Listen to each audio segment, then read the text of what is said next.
আমাদের প্রিয় নবী মক্কা থেকে মদিনায় হিজরত করার সময় কোন গুহায় আশ্রয় নিয়েছিলেন? আজকে আমাদের টপিক থাকবে আমাদের নবী মক্কা থেকে মদিনা হিজরত করার সময় কি কি গুরুত্বপূর্ণ প্রশ্ন আছে সেটা আজকে আমরা তুলে ধরব। চলুন আজকের প্রশ্ন তুলে যেটা থাকবে সেটা হলো, হিজরতের সময় আমাদের প্রিয় নবীর সঙ্গে কে ছিলেন? চলুন আজকের প্রশ্ন উত্তর শুরু করা যাক।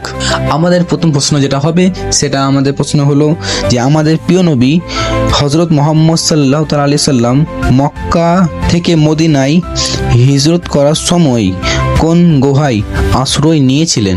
অ্যান্সার এ গারে হীরা, অ্যান্সার বি গারে সওর, অ্যান্সার সি গারে উহুদ। সময় শুধু 5 সেকেন্ড সঠিক উত্তর দেওয়ার জন্য।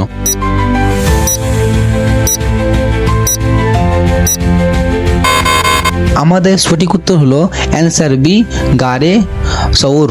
আমাদের দ্বিতীয় প্রশ্ন যেটা হবে সেটা হলো, হিজরতের সময় আমাদের প্রিয় নবী হজরত মোহাম্মদ সাল্লাল্লাহু তাআলা আলাইহি ওয়াসাল্লাম এর সঙ্গে কে ছিলেন?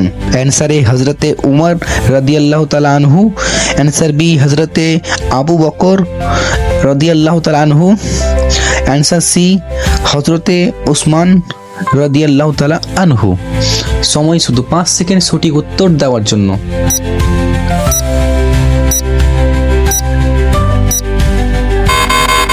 সঠিক উত্তর হলো অ্যান্সার বি হযরতে আবু বকর রাদিয়াল্লাহু তাআলা আনহু।